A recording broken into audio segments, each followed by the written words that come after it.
Tap that right on the floor. Tap that, give me some more. Tap that.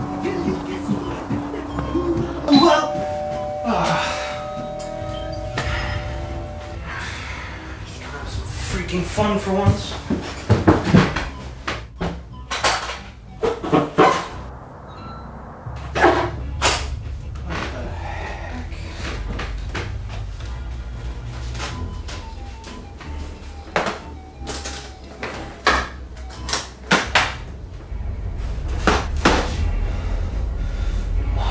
God. I thought I got rid of you.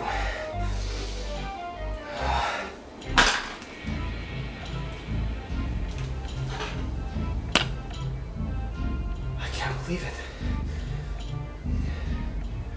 Wait a second. Battle for Bikini Bottom.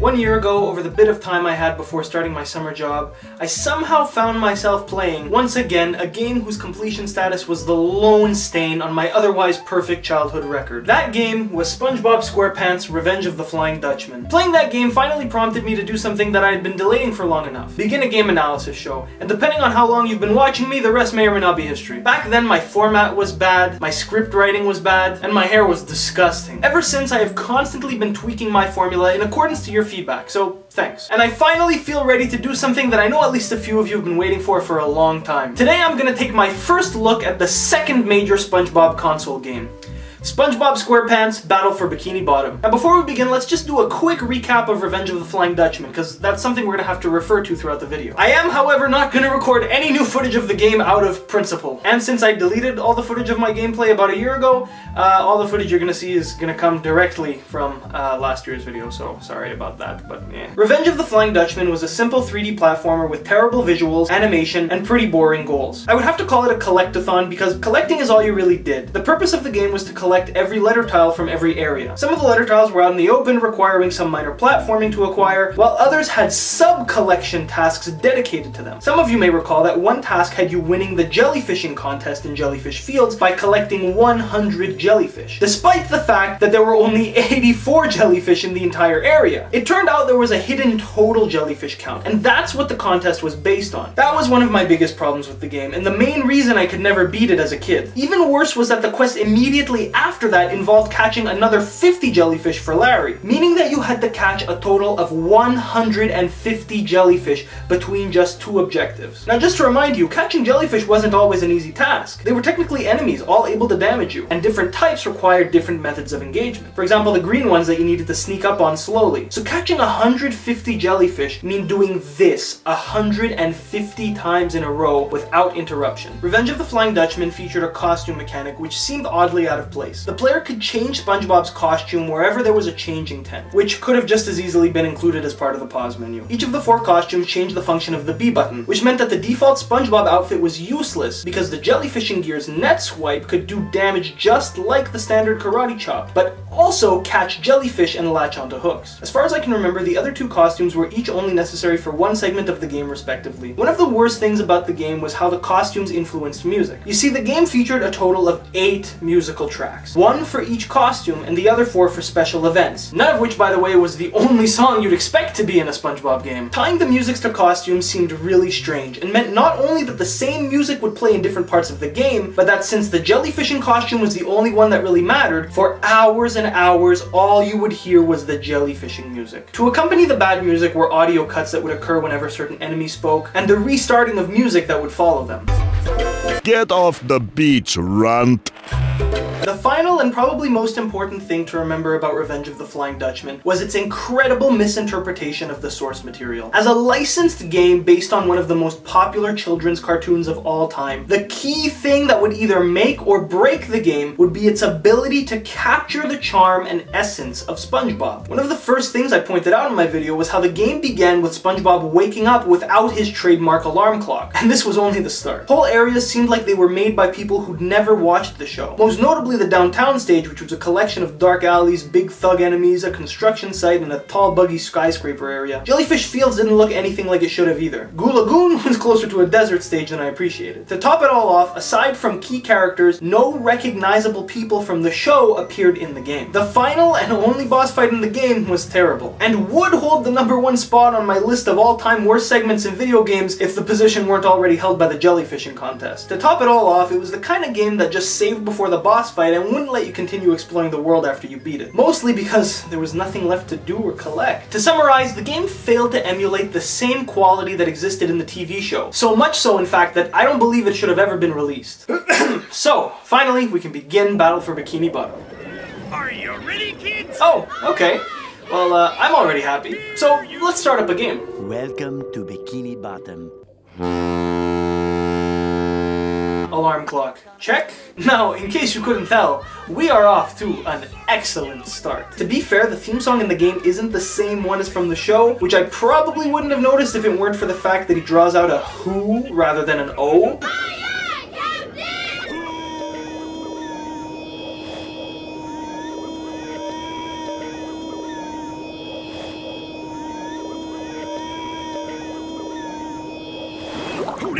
But it's there, and that's what matters. So let me just get this out of the way right now before I get into anything else. Battle for Bikini Bottom isn't just a good game, it's an amazing game. Maybe it's partly due to how low my expectations were coming into it, but I am thoroughly impressed. The sheer amount of content available surprised me, the brand new gameplay features are fun, and most importantly, this feels like SpongeBob. So the first thing you'll notice is that the cutscenes are much more cinematic and void of any spotty animations. Everything looks really solid and I'm digging it. The plot is exactly what you'd expect from a SpongeBob game. Plankton wants to take over the world, so he builds an army of robots, but he forgets to hit the obey switch. So now a bunch of mad robots have invaded Bikini Bottom. Perfect. I will say that the text boxes in the cutscenes seem a little weird, but I guess it's a good way to protect the player from missing any important information or jokes. The second thing you'll notice is that the game is actually funny, and not just in the traditional way you'd imagine for a licensed game. For example, this is how you're introduced to damage in the tutorial. That's awesome! Remember to keep it depressed. Words to live by. Every time I drink from this, because I have ice cubes, it thaws my tongue and now I can't say lines because I'm stupid. Similar to the last game, SpongeBob's neighborhood serves as the main hub, eventually expanding to include the rest of Bikini Bottom. This is the one and only place where I feel like Revenge of the Flying Dutchman got it better. The placement of some of the principal structures is a little weird. For example, Sandy's Tree Dome is supposed to be alone in a big open area, and the Chum Bucket and the Krusty Krab aren't supposed to be this close. This time, the objective is to collect golden spatulas. Each world linked to the main hub, as well as the hub itself, contains a varying number of them. Access to some of the worlds can only be granted once a certain amount of spatulas have been obtained. If this sounds a lot like the function of stars in Super Mario 64, that's probably because it should. While some of them are just in hard-to-reach places, some are awarded to the player after completing tasks for NPCs. And you'll be happy to know that none of those tasks include catching jellyfish or any other objects for that matter. Well, it made me happy. Maybe you'll be happy too. I don't know. I don't have to touch these stupid crap. Well, you can kill them. There are some jellyfish. You can kill them in the game. It's a thing you can do. But you don't have to catch them. You're not nice. Like, you can murder jellyfish, and that's my thing right there. You could even say it's my jam, but that wouldn't be funny because the joke would be it's my jelly, but nobody says it's my jelly except for me. I just said that, and that was stupid. I hope I don't actually put this in the video. I hope this isn't funny. But I will probably think it's funny when I'm editing this later at like midnight.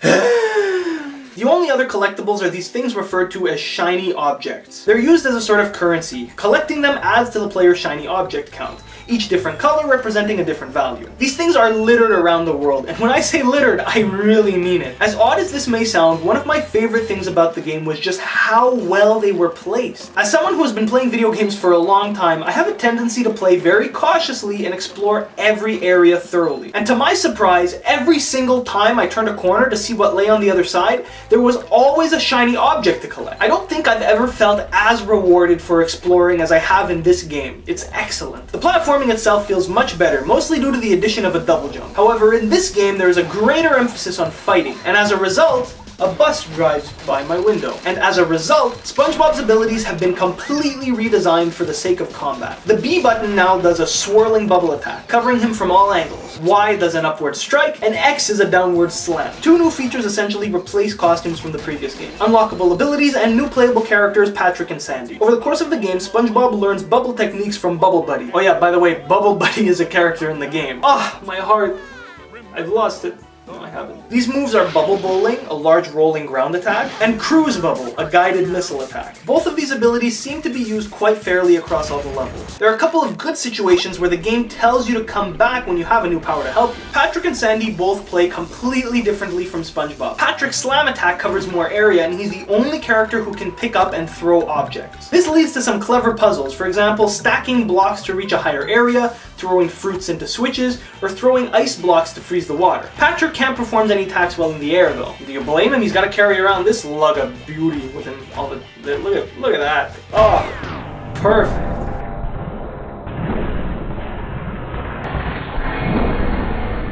I remembered the line from the Hindu scripture, the Bhagavad Gita.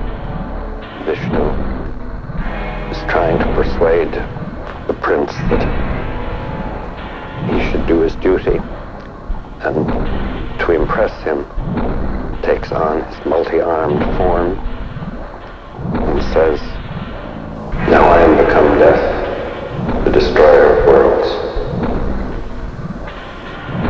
I suppose we all thought that one way or another.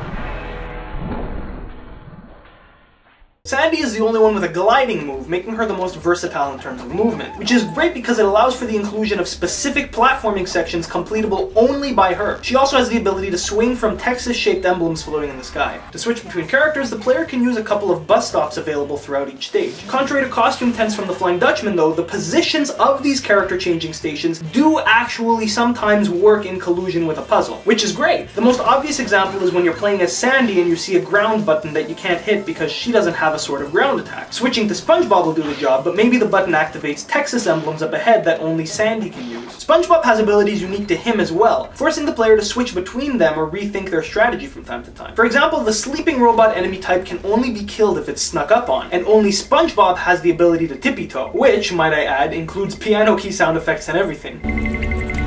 This means that if you want to play as Sandy, you'll have to navigate around these guys instead. Aside from enemies, there are also different tikis scattered around that serve a variety of different purposes. Some can become platforms, some can be weaponized, and breaking them gives you shiny objects. It seems weird that there are so many, but I think that they're there to give the player something to do while they explore around. Imagining many of the areas without them is a little weird. The whole place would be empty. The obvious alternative would be to replace them with some sort of standard enemy type, but I feel satisfied with the amount of enemies currently present. Adding so many more would feel a little off. This is still supposed to be a SpongeBob game. They could have just as easily been barrels or wooden crates, but I actually really like the tiki head idea. This is just one of many examples of the game developers being given some creative freedom and doing the right thing with it. Another recurring gameplay feature is sliding. Now this is something that every 3D platformer does at least once, but I've never felt like it's ever been merited as much as it is in this game. Sliding isn't something you do just once, it's actually a really core part of the game, being featured at least once in almost every level. And SpongeBob slides around on his tongue. I mean, what more could you ask for? The ideas of fairness, balance, and merit are all things I kept thinking of throughout my playthrough. Every ability sees a good amount of use. Every character gets used pretty fairly. Every gameplay element seems to make sense in the grand scheme of things. In Flying Dutchman, I called the costume changing a gimmick, which is not a term I like to use lightly. I called it that because of the 4 costumes, only one was generally useful while the others were trash. In this game, however, everything is great. There's not a single thing in this game I would call a gimmick. Nothing except for the freaking sponge ball. SpongeBob is the worst thing ever. Ah! This is what the teacher was talking about when they told you scary things happen when you grow up. It's SpongeBob. It's the only thing that I look at and wonder what on God's good earth drove people to add this in. It looks half finished, it's barely used just a couple of times for timed events, and it's impossible to control. And I would assume this isn't even something someone had to actually really work hard on. This seems like the sort of thing some guy could have just thrown together using God knows what tool they were using back in 2003 in their engines. Worst of all, each one of these SpongeBob things could have been replaced either by a difficult platforming section or a slide. I mean, look, as the credits roll, they let you roll, oh my god,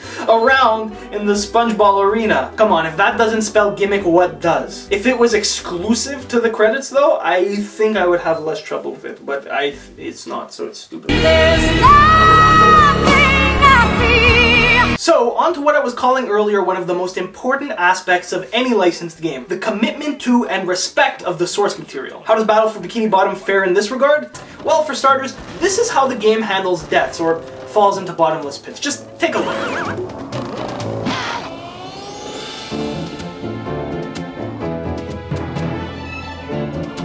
Can we see that another time, please?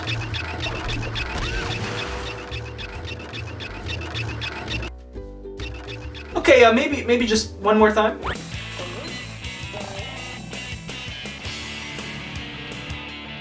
Now I just want that to sink in for a minute. I'm not making this up. This is what happens every single time you fall off the stage in this game, and it's brilliant.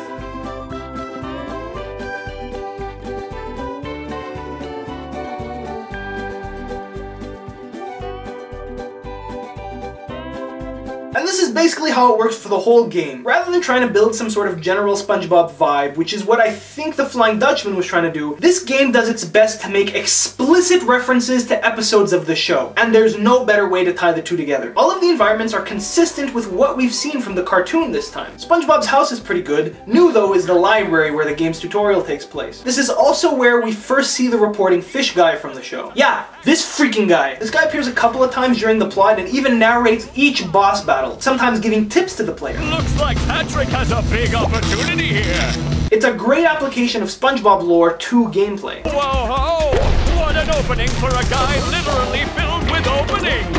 Jellyfish Fields is actually a field! Holy crap, can you believe it? One thing that Battle for Bikini Bottom does much better than the Flying Dutchman is border stages. In the Flying Dutchman, it seemed like they were avoiding invisible walls and boundaries with a passion. Every stage was closed off by physical bounds, walls, mountains, and so on. Each level felt weird because they were trying to build barricaded versions of environments that were supposed to be wide open. In Battle for Bikini Bottom, however, the liberal use of clearly defined ranges allows them to construct a much more familiar world. So Jellyfish Fields is a large open field with the odd mountain every once in a while. For example, the one that we need to scale before fighting a boss, the King Jellyfish, an actual character from the show. Downtown Bikini Bottom is wonderful too. No weird dark alleys, no creepy thugs or snails, just crazy tall buildings surrounded by streets and sand. I could not be happier. Another great thing is the addition of NPCs. Aside from the mission-giving characters from the show like Mr. Krabs, Mrs. Puff, or Larry, other random fish people appear throughout all of the areas, and all of them are actually familiar looking. Rock Bottom is another great level, starting you off at the bottom of the cliff. This is one of the stages where the designers clearly had to come up with some original ideas, but again, they proved themselves very capable. Rock Bottom is a very tricky stage, and if you're not careful, you can easily lose yourself. Some of my favorite things about this level are the references to the Rock Bottom episode. All of the people here look weird and stick out their tongues, the bathroom signs are funny, and when you walk up to the candy machine on the other side of the road,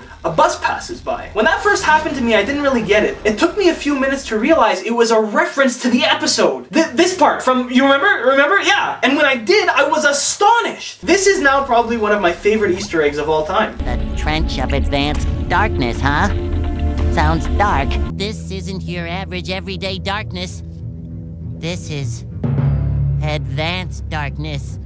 Sandy's Tree Dome is one of my favorite stages, if only because of the special dried out character model that SpongeBob gets when he enters. This is what I was talking about when I said that the game should be able to emulate the same quality that exists in the show. Another cool thing that really got to me was the amount of situational specific dialogue and animations. If you've been watching me for a while, you probably know this is kind of my jam. In this game though, the amount of such dialogue really surprised me. For example, to increase your maximum health, you need to find pairs of golden underwear, and each one triggers a different line from SpongeBob. Wow, 6 pairs of underwear. I am one unbeatable sponge. The lines that characters will blurt out during gameplay are pretty solid too. For example, Sandy will complain if she fails to sneak up on sneaking robots.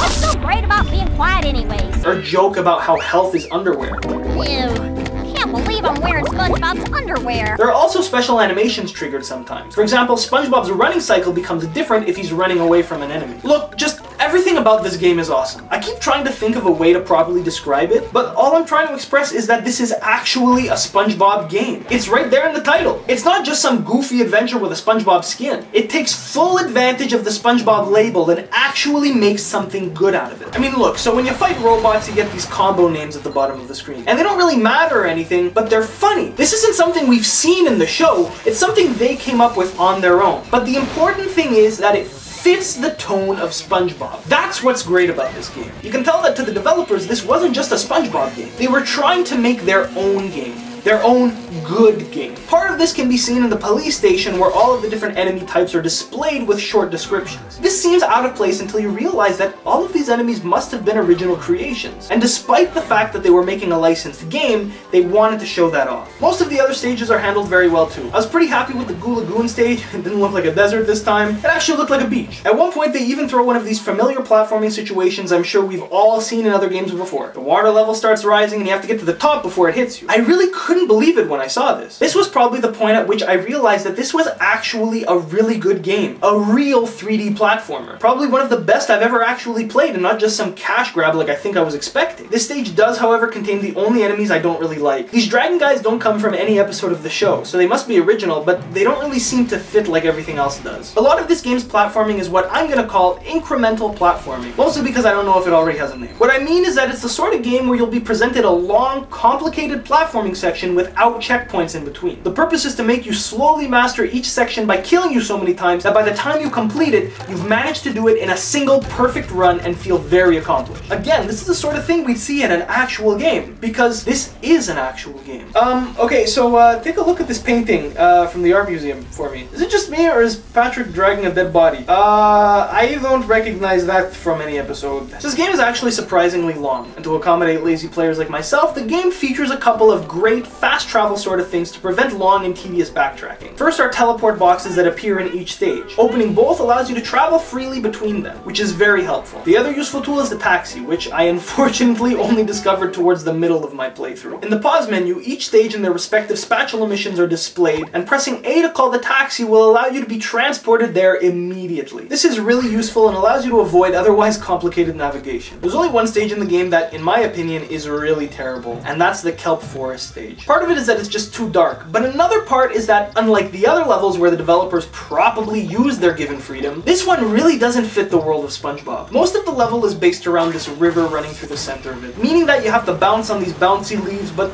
I don't ever remember seeing a river in the kelp forest on the show. The entire design of the place is awful. Even though it's divided into multiple sub-areas, everything looks the same and you can never really tell where you're supposed to go. The puzzles here are also really bad. For example, in this one, you need to get some stone to the other side of the forest, but you can't jump while you're holding it, and throwing it causes it to fall in the water. The solution is to actually do this, which I think you'll agree with me on doesn't actually look like a thing that's supposed to happen. This straight up looks like an exploit. But no, this is how you solve it. It doesn't help much that it doesn't actually work some of the time either. I really didn't even consider it for a while until I realized that there was no other way. Another puzzle revolves around switching between SpongeBob and Patrick repeatedly, which is okay, but the bus stop is all the way at the front entrance of the cave, meaning that you waste a lot of time just walking. The annoying puzzles, the dark lighting, and the annoying music, I mean, come on, eagle sounds? This is where I just lost my patience and I had to quit. But you know what's great about this game? If you don't like a level, you can just leave! You don't need to get all of the golden spatulas in the game to win. You just need enough to unlock the doors. So choosing to leave a level that you don't like really isn't a big deal. I mean, again, it's just like Mario 64. This is another thing that the Flying Dutchman got really wrong. Forcing you to 100% complete the game before fighting the final boss means that it has absolutely no replay value. And that's why your save would lock you in place forever once you beat the game. The Sand Mountain stage is pretty good. It's divided into a resort and 3 slopes, applying the same sort of incremental approach, but to sliding. The Merma layer is cool too, very puzzle based and lots of fun. The only downside is that since they didn't get the original voice actor for Mermaid Man to be part of the game, he's pretty terrible. It looks like one of the villains is broken free. What's that?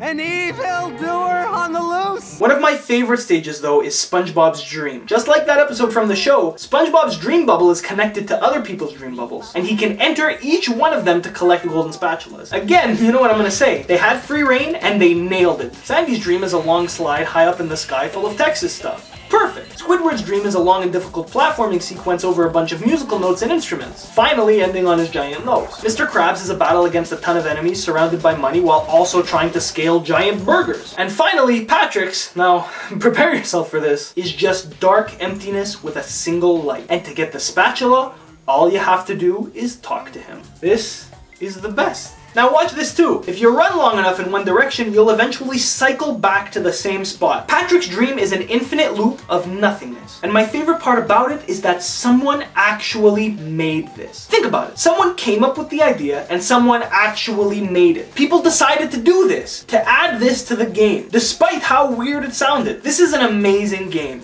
And it's also an amazing piece of SpongeBob content. Finally, the last stage is the Dutchman's graveyard. Yes, the Flying Dutchman, my arch nemesis. This time we've actually got to help him to get the spatula though.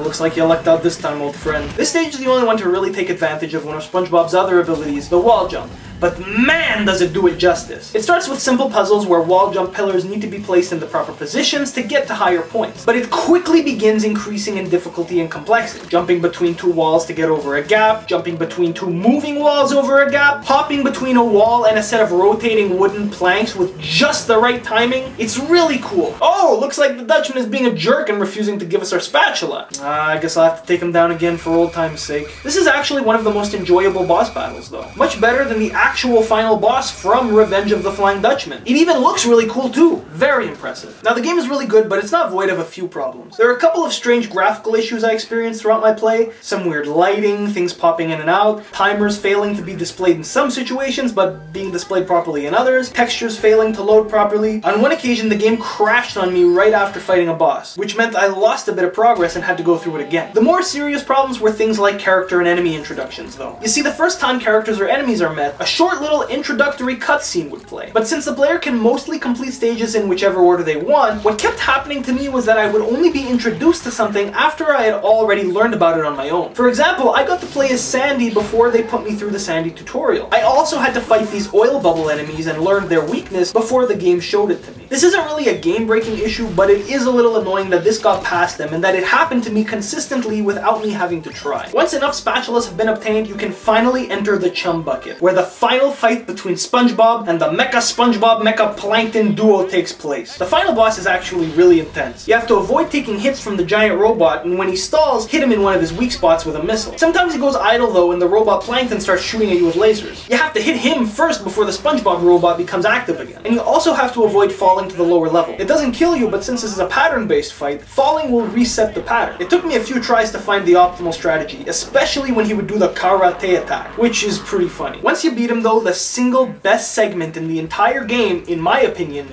begins. You enter his head where you face one last incredibly difficult platforming challenge. That's right, in a sense, the final boss in this game isn't actually a boss, but platforming. And that's really refreshing. This puts everything you've learned so far to the test. You face every type of enemy, use all of your abilities, encounter many obstacles, all the while the robot Plankton is hovering around you, shooting you with rapid fire lasers. The final segment is extremely demanding, having to try to hit Plankton to buy you enough time to shoot a guided missile into the core and jump away before he recovers. If you take one hit here, you go down and the whole thing restarts. It is extremely difficult, but a perfect ending to the game. That's it! Now issue the coup de grace!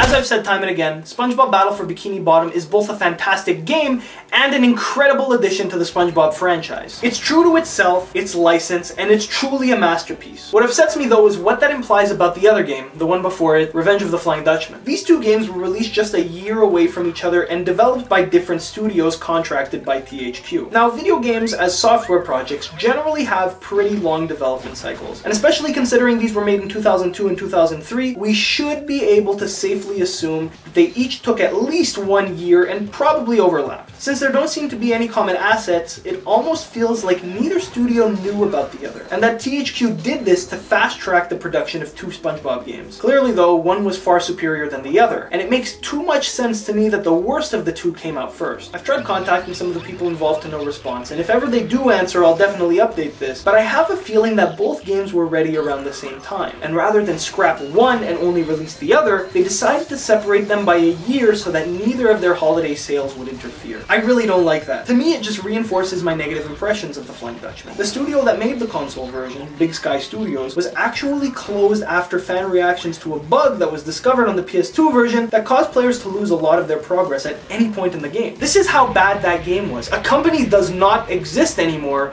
because of this game. Having now seen for myself the marginally better Battle for Bikini Bottom though, a game that was being created at around the same time, if at least for a little, I really am upset that the Flying Dutchman was ever released. If it's true that these 2 were really being developed in parallel, then I'll have to say that in my opinion, SpongeBob SquarePants Revenge of the Flying Dutchman is the worst game of all time. Not just because of its own low quality, but because of the great quality of the game that came out just a year later, SpongeBob SquarePants Battle for Bikini Bottom. And with that, I am done.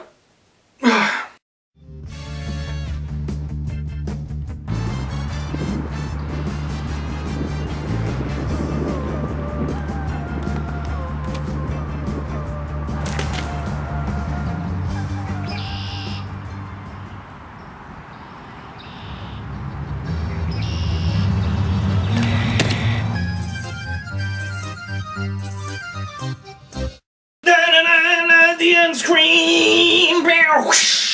So, heads up, I might die right now. So if you've been watching me for a while, you know that one of the things I do is an end screen at the end of all of my videos. And the problem with my end screens is that they tend to be very, very long, and it's not good. And it's because I don't actually script my end screens. I just come up with a couple of things that I remember that I want to say, and I just say them, and then I end up goofing around and making fun of stuff, whatever. Oh, by the way, while I'm here, new poster, and new posters, and posters. I did actually change the whole setup of the posters, and I might change it again soon, so. But I knew this was becoming a problem last year, and I came up with a solution to it last summer, but I never ended up doing it because I chickened out, and then I was looking at things on YouTube and I found out that this was actually something that other people were doing, but I came up with it like on my own. I didn't know this, but then I felt weird, like if I do this everybody's gonna say, oh, you're copying these guys. But I'm gonna do it, because it's actually a serious problem. I can't be doing these 8-minute end screens. So here's what I'm gonna do. Here's my script. This is my script. Oh, one sec.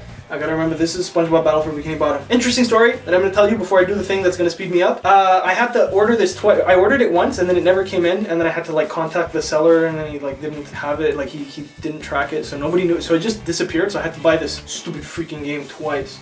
But I'm really happy I did. It was really good. I had a lot of fun. It really made me miss 3D platformers, which is weird to say. Oh, I'm actually really getting nervous. I'm like, I have butterflies in my stomach, because no, you'll understand in a second. Oh, this is gonna suck. I really don't want to do this. So as I said, here's my script, and then for the end screen section, I put a list of a couple of points. I don't know anything. But point of the story is that I have a list of things that I want to discuss, and what I would normally do is just improvise these things, but it'll take too long. So here's my list of things, and here's a Scotch bonnet pepper. I'm basically going to take a bite of this pepper, and then I'm going to discuss those things until either I complete them all and I go, I die, or it is too much for me and I have to leave to go get milk. Because the other thing, I don't have milk with me. I forced myself to leave the milk in the kitchen, so if this is when if I need to stop, I will have to leave. So we're going to see how fast it goes, and I really hope I don't die. Well, no, people eat like ghost peppers, right? And if this does turn out good, then I will try to escalate it in the future to higher peppers. For those of you who have been watching me for a really long time, you'll know that I used to do those cooking things. And one of my things was eating hot, so there was a moment where I stuck my... I'm gonna shut up. I'm gonna shut up, I'm gonna do this. I'm gonna man up. I just played SpongeBob for like 3 days straight, now I'm gonna eat a pepper, because I'm a man. Men do this. Okay, wait. Before we start, because this is one actual problem. Problem is that my camera and accessories are in the way of the door, so I'm gonna move things, if that's okay, just a little bit, so that I have easy exiting access to so I can get out the door without knocking over the camera. And the lighting is bad. We're just gonna have to deal with it. And then you can't see the stack of games. Trust me, I will put this quick. I have to do this quick because everybody's gonna come home soon. So let me just close my blinds so my neighbors don't think I'm an idiot, because they've been out the whole day and I think they've been watching me. My throat is already sore too. It's been dry today, so this is probably a really bad idea. I'm scared. Okay, I'm gonna take a. Okay, I'm just gonna do it. Go big or go home. Oh! Okay! I already make videos this summer. I want to make them, but I don't. Oh my god, it's really bad. Okay, I do make videos this summer, but I don't want to do it. I want to do it some sort of big series. So I want you to choose from me this choice. I want to do like a retrospective on Resident Evil. But like Resident Evil 4, 5, and 6. Oh my god. That, or I want to do the Wii games. That would include Wii Sports, Wii Sports Resort, Wii Play, and what's the Wii Music. So it's either Resident Evil 4, 5, 6, or Wii Sports Resort, the what? Number 2, I'm an idiot. Okay, number 3. I want to do another video. I want to make 2 topic videos this summer, maybe. It's not there, but it's in my lips now. Oh my god! Okay, I want to make a topic video. Either I've been wanting to do this for a very long time, but I keep not doing it. I want to make a video about gender equality in Metal Gear Solid, and I thought that would be really interesting. So like how you understand. So that, or I wanted to do some sort of thing. I forgot the idea, but it was like a violence video game, but it was focused on Metal Gear Solid. With okay, the other thing I want to do this summer, maybe, I don't know if I should tell you. Should I tell you? Okay, no. Number 3. Are there any games that you want to request that I do? The worst SpongeBob games. Why did I do that? Okay, last one. Do you have any other feedback? What do you like? Do you like this? Do you like this? Bye. I have to make a joke about SpongeBob. I don't have any jokes. Bye. You can't see because I have a mustache, but now there's boogers in my everything. There's no tears though. My eyes are watery, but there's no tears. This is worse than like the ending of Metal Gear Solid 4 right now. I'm not making a joke about SpongeBob. I just gotta have to deal with it.